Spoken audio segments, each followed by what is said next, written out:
I used to consider myself a sane man. A reasonable man. Well, I mean, I did take a month of my time out to play Silver Surfer, but beating that was nothing compared to playing Battletoads until we win.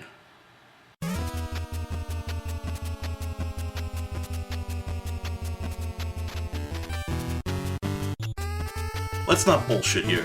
This game is beyond hard. Difficult doesn't even begin to describe it. In fact, if you look up any top lists of the most difficult games ever made, Battletoads is almost always at or near the top of that list. This game defined Nintendo hard. Instant death spikes, bottomless pits, enemies that kill in one hit. Hell, there's even an enemy that will literally blow you off of the screen if you don't jump in the right spot. This game is just downright sadistic. Now, I'm not playing this game with a second player, and I know it's much more difficult with a partner, mostly because of the limited continues and the small amount of space you have in order to, get this game right. But really, I don't have anyone to play with, I mean, I guess I could ask the babe. Hey, babe, you want to play this game with me? No? Yeah, fuck you too. My point is that it's really hard to find people to play this game with and still manage to beat it without both of you losing your goddamn minds. Like I said, this game is fucking hard. As a kid, I could never get past the third stage. That damned hover bike stage. Ugh. Now, many games at the time were this difficult, but they were actually pretty short, usually only 4 or 5 stages long. But Battletoads has 12 stages, and as the levels progress, the stages actually get harder. This game does not mess around. As is the case with many games of the time, the Japanese version is significantly easier than the American release. I heard a rumor that the reason for this was Blockbuster. Yeah, in Japan, renting video games is actually illegal, but in America, the rental market was thriving at the time, so developers thought that increasing the difficulty of the games to near impossible levels would ensure that it could not be beaten in a weekend, which would force the player to buy the game rather than rent it. I don't know how true that is, but it's a good explanation as to why this game is just balls to the wall frustrating. So yeah, the game. Well, I know this is the part of the video where I'm supposed to tell you, like, the tips and the tricks of beating the game and, maybe give you some information on how to beat some of the certain enemies, but, I really don't have any information like that this time around, mostly because this game is just weird as hell. Every level is completely different from the last one. All of the enemies in every level are almost completely different from every other level. So, the only general tips I can give you is get 100,000 points to get a 1-up, and don't die. Of course, that means I'm gonna have to go through every single level and explain them all to you in order for you to understand just what the hell's going on, and I'm not looking forward to that. Mostly because I don't use warps. Let's get started. Level 1, Ragnarok's Canyon. It's the first level of the stage, and it's relatively easy and straightforward. It's just a beat-em-up stage. You run through the stage and beat up some enemies, and you run through the stage again, wash, rinse, and repeat. Really, there's not a whole lot to say. Even the boss isn't that difficult. You just avoid the crosshair that's on the screen, wait for the boulder to get shot at you, and then throw it back at the robot. And yeah, I said crosshair. Once the robot is shooting at you, you just need to make sure you're not in the crosshair area, and you won't get hurt. Hit the boss 3 times, and you've won the battle.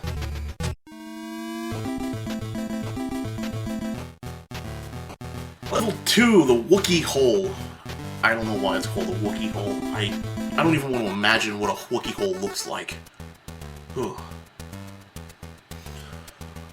This descent is a bit difficult until you learn the real trick of the stage. Stay directly against the wall until your toad turns into a wrecking ball. Hit the attack button and you'll swing across the screen, killing everything in your path in one hit. The trick becomes particularly useful against the damn robots that shoot electricity at you. Instead of taking 3 or 4 hits to go down, just smack them with your wrecking ball once and they go down. Hey, it helps out a lot. There's no boss in this level, but there is a tricky section of avoiding instant death electricity shooting things. I don't know what else to call them. It's not too bad, but you may have to run through this level a few times before you master the controls. Level 3, the Turbo Tunnel. The speeder stage. The iconic level of Battletoads. Ironically enough, it doesn't even start off at the speeder stage. You have to go through a beat-em-up with a bunch of kangaroos first. It's really not that big of a deal until you get up to the speeders, so just make your way up there and you'll be relatively safe. As far as the actual turbo tunnel is concerned, I don't really have any advice for you. I mean, it's all about memorization and reaction time, plain and simple. What I can tell you is that later in the stage, when the obstacles start to move a hell of a lot faster, you actually need to move before they start moving on the screen. For example, if you need to jump over something, you'll actually have to jump before it starts moving towards you. I know, that sounds really convoluted. Just look at this.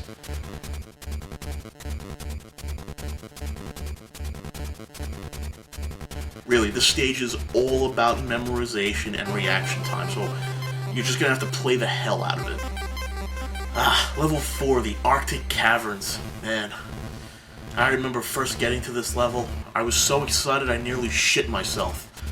Of course, the excitement wore down after the realization that I had shit myself, and that this is probably some of the toughest platforming I've ever faced in my life. The jumping in this level is dicey. Most of the time you'll be surrounded by instant death spikes, and other times you'll be cornered between a snowman throwing snowballs and blocks of ice trying to crush you. It's not easy getting past this stage, but it can be beaten. The first thing you need to know is that the snowmen can kill you in one hit. If you get too close, they'll uppercut you and send you flying to your grave. They also throw snowballs in a pattern.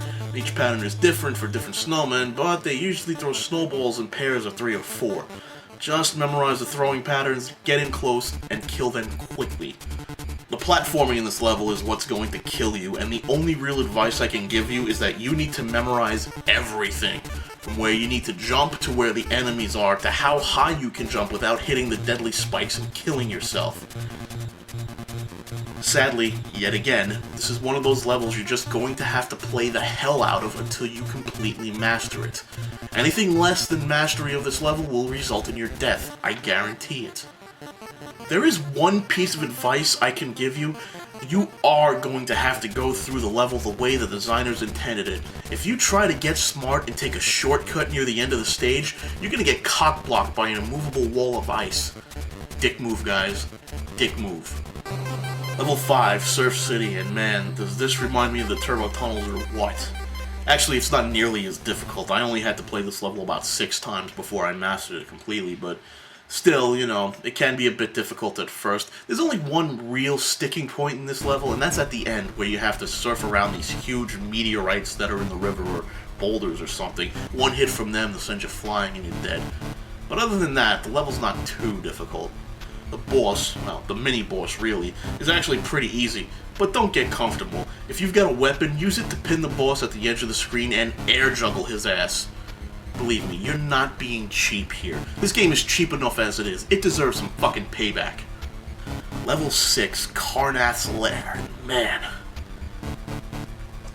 This is the reason Indiana Jones hates snakes. I think, at least. I know I hate snakes now. I mean, Jesus, guys, could you have eased up a little bit on this level? I mean, listen, the idea of jumping from snake to snake, basically moving platforms, is really unique and interesting to get your way through a level, but holy crap, guys. I mean, you gotta be extremely precise, otherwise you're gonna find yourself falling into spiky, insta-death hell. If there's one piece of advice I can give you, it's how to jump up at the right time. Timing your jumps is essential in this level, and jumping up to catch the next snake is critical. If you're too early or too late, you'll fall to your death. All you have to do is jump before the last 2 sections of your snake disappear into the wall, and you'll be fine. Also, the last jump of this level is a real pain in the ass. You need to wait until just the right moment, literally a split second before you fall off the end of the snake, to jump over a couple of spiked balls, landing just behind the snake head. This one takes a lot of practice to pull off. Level 7, Volk Meier's Inferno. Oh, God. I remember getting up to level 3 as a kid and just being absolutely frustrated, thinking there was no way this game could get any more difficult. Oh, man. When I recently got up to this level for the first time in my life, I nearly cried.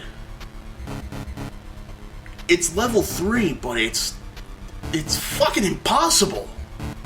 Basically, take the worst parts of level 3 and 5, namely the insane speed, dodging instant death obstacles, and having little round things thrown at you in random order, then expand the kill zone so the player has to have pixel-perfect precision of his character, and add in some devious traps that you'd never see coming unless you played the hell out of that level. And you've got Volk Meier's Inferno. Unlike Turbo Tunnel or Surf City, this one is not as straightforward and actually requires some explanation as to why the hell it's so difficult. At first, the level is pretty easy by Battletoads standards anyway. There are a few nasty monsters here. These flying guys will kill you in one hit, and these bats actually steal part of your health bar. You have to kill these bats and then grab the stolen health. It's annoying. The flying stage though, man, all I can say is good luck. I have never played a level so much only to be killed by the same exact obstacle over and over and over again. Of course, I'm getting ahead of myself. Let's backtrack a little bit and discuss why the flying stage is such a pain in the ass. First, don't get too comfortable with any patterns that might emerge. What I mean is, generally, you can find a pattern to fly through the electric field, like you can go high, mid, high, mid, low, mid, and so on. Battletoads likes to get you into a groove like that, and then break the pattern, killing you instantly. Basically, don't expect the game to play fair. Another problem is that there are sections where the electric fields either close in on you or open up at the edge of the screen. So you've not only got to stay close to the edge of the screen, but every once in a while you've got to fly forward so the electric field doesn't close up and kill you. The absolute worst part is when the game decides to throw gaps that open in front of gaps that close. You'll end up flying through 3 gaps that open at the back of the screen, and then be forced to immediately rush to the front of the screen or get killed by the closing electrical gaps. There is no two ways about it. This level takes a ton of memorization. The missile section is hard as hell. You gotta keep an eye on the top and the bottom of the screen. The missiles shoot up from the bottom, and then a few seconds later will drop down from the sky. And there are a few minutes there where there are actually missiles coming up from the bottom and down from the top. This takes a hell of a lot of hand-eye coordination, and even if you're some kind of Battletoads Grand Champion, you're still gonna die a lot. But it's the last part of this level that really pisses me off. Not only do you have to dodge an electrical field, it's moving at an insanely high speed, and the gaps are smaller, and they're spaced closer together. But it's the last gap that is going to be the motherfucking bane of your existence. I can't tell you how many times I died, how many continues I've wasted, how many times I played through the game only to get up to that last gap and die and die and die again. God. You know what, guys? I need a break. I'll be right back. Fucking Battletoads.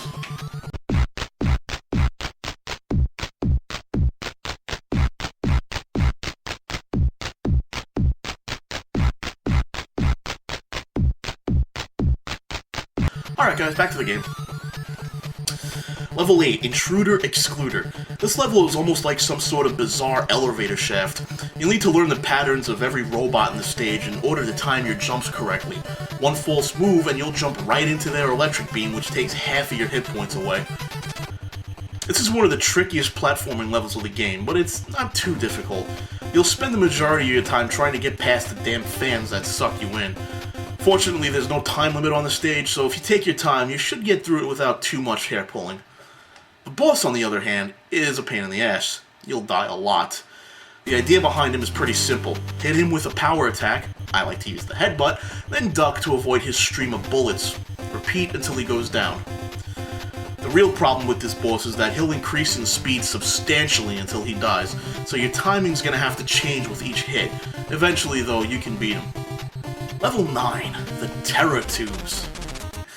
This level is a step up in difficulty from level 8, a significant step up in difficulty from level 8, mostly because it introduces swimming and the concept of dodging ridiculously large cogs that chase you around the level and kill you instantly should they touch you. Also, you have to swim and dodge cogs at the same time. Needless to say, it's going to take a few playthroughs before you actually beat this level. Really, the biggest problem I found in this level is the jumping mechanics. The jumping in this level doesn't follow any real laws of physics. If you press A to swim up, and at any time you exit the water, you'll jump up into the air at full force. I mean, I don't even think Michael Phelps could pull that off. The thing that's gonna kill you the most in this level are the cogs. Those damned cogs.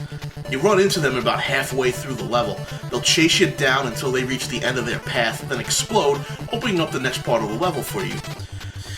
The only way to actually beat this stage is to, sadly, die a lot. You'll have to learn the specific spots that you can stand, and in one case float, so that the cogs don't crush you. Stand in the wrong spot, and you're dead. For the most part, the safe spot is usually pretty easy to figure out. The cogs like to follow a linear path and will just fall down holes, letting you stand off to one side of a safe ledge. There are a couple of fuck you moments here though, especially when you think standing off to the side is the right idea, but then it turns out that the cog actually makes a turn and crushes you.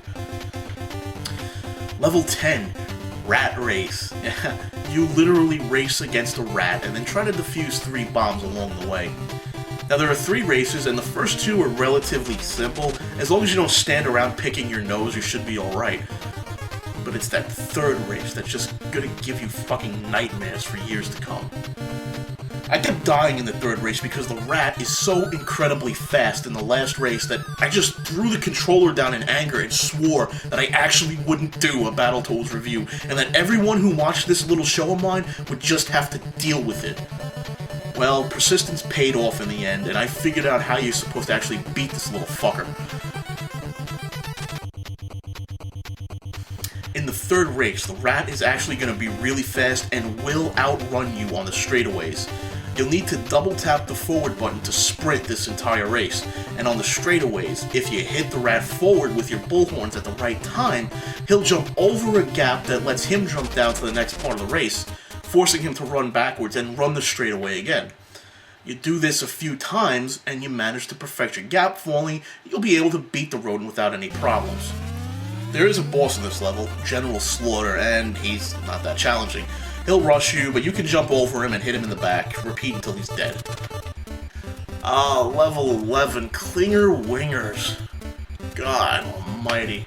You thought the rat race was impossible? You thought level 7 was impossible? Volk, Meier's Inferno? You ain't seen shit yet! Wait until you get a load of this level, where you race ahead of an energy orb that kills you in one hit. You can only move in one direction, you can't jump, and you have to follow the arrows on the floor. If you press any other direction, you slow down and get killed. The orb itself is actually faster than you on straightaways, big fucking surprise there, and the only way to put some distance between you and it is to master the level layout and get pixel-perfect timing on the corners. I am dead serious about that. Anything less than perfection on this level and you are fucked. The timing required to beat this level is unbelievable, and if you're anything less than perfect, you're gonna die in the long straightaways at the end. This boss, mercifully, is much easier to beat than the stage. Just don't get under it and don't touch it. Your best option is to trap it in a corner and pound away at it till it dies.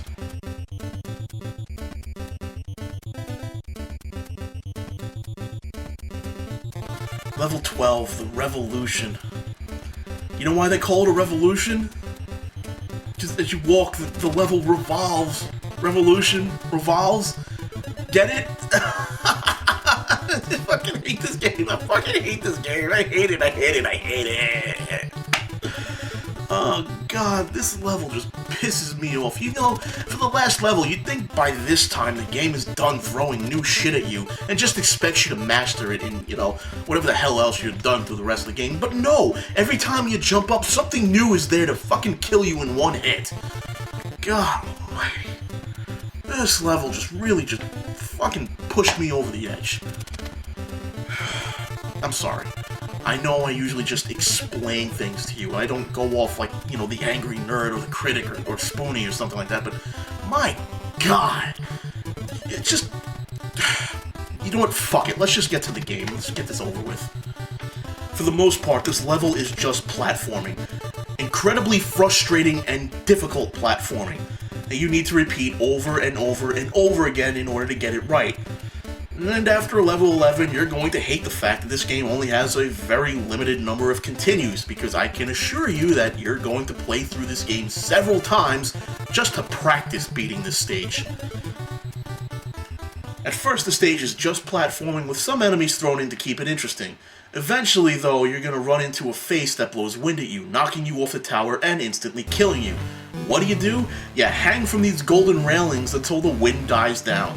The wind is so strong that it can literally blow you off of the screen, and in order to avoid it, you hang from a railing by your fingers. I would have never called that. The next difficult part is learning how to jump on these damn trampoline things. At first it's pretty easy, you just press the jump button and away you go. But then the game throws in these upside down trampolines. If you just try to jump up, you'll get very little height in the air, but not enough to advance anywhere. What do? Well, if you tap the jump button twice, once to force the trampoline to spring, and once to jump off, you'll be able to advance. It's not that big of a deal, but it is a problem if you're not paying attention to just what type of floor you're standing on. The final problem of this stage is the last bit of hectic platforming. Once you get to this point, the cloud that blows wind at you will appear. Now, unlike the face, this cloud isn't as powerful and won't knock you off the screen. However, it will push you forward or backwards. This makes trying to get up the last portion of the tower very difficult. You won't have time to stop and think about your jumps, so you just have to keep jumping and jumping and jumping, and if you fall off or make a mental mistake, then you have to make a note of what happened and try again. After all of that hectic platforming, finally you reach the last boss of the game. The Dark Queen. Man. After all these years, I never thought I'd get to see that she-bitch face to face. Turns out she's actually pretty easy, well, relative to the rest of the game at least. And, you just hit her from behind, you can't hit her from the front, she kicks you a few times. And you don't want to hit her when she's in her tornado form, because it's pretty much an instant kill. Just wait it out until you can hit her a few times, she'll die, you win the game.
Well, that's Battletoads, and I need a drink.